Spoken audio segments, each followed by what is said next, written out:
जो पत्र मैंने केंद्रीय मंत्री पोखरियाल जी को लिखा है उसका मूल था कि ओबीसी वर्ग के छात्रों को मेडिकल की सीट में प्रवेश के विषय में उसमें जितने भी चिकित्सा पाठ्यक्रम हैं उसमें ओबीसी के छात्रों को पूरे देश में और प्रदेश के लिए अखिल भारतीय जो कोटा होता है उसकी अनुमति दें, ऐसा आग्रह करते हुए पत्र मैंने लिखा है। प्रदेश के सब जितने भी चिकित्सा पाठ्यक्रम हैं उसमें ओबीसी के छात्रों के लिए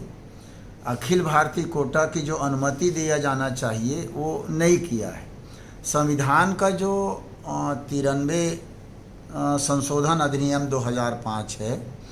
उसके अनुच्छेद 15 के खंड 5 द्वारा राज्य को अनुसूचित जाति, अनुसूचित जनजाति, सामाजिक शिक्षित रूप से पिछड़ा वर्ग के छात्रों के अधिकारों की सुरक्षा के लिए और सभी केंद्र सरकार के शिक्षण संस्थान, सहायता प्राप्त या निजी शिक्षण संस्थान इसके लिए स्थापित जो संविधान है और अल्पसंख्यक शिक्षण संस्थाओं को छोड़कर सभी में दाखिले के लिए कानून बना के विशेष प्रावधान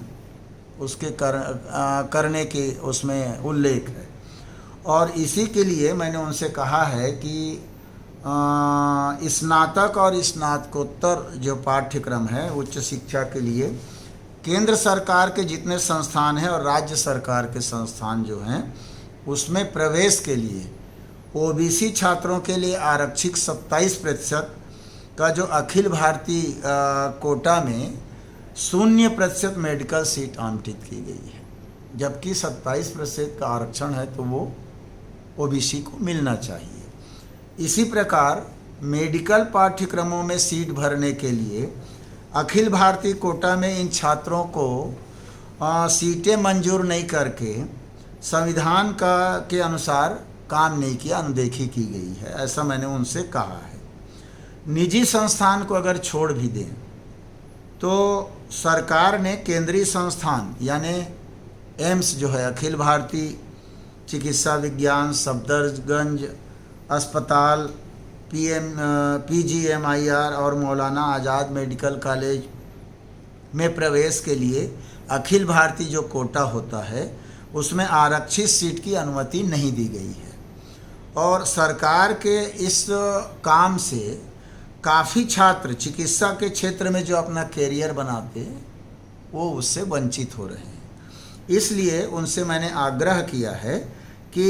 सभी चिकित्सा पाठ्यक्रम में ओबीसी वर्ग के छात्रों के प्रवेश के लिए भारतीय कोटा की अनुमति प्रदान करें ताकि सभी छात्र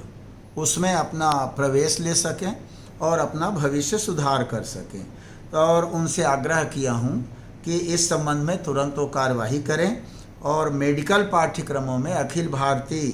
कोटा लागू करें ताकि छात्रों के भविष्य के साथ खिलवाड़ ना हो।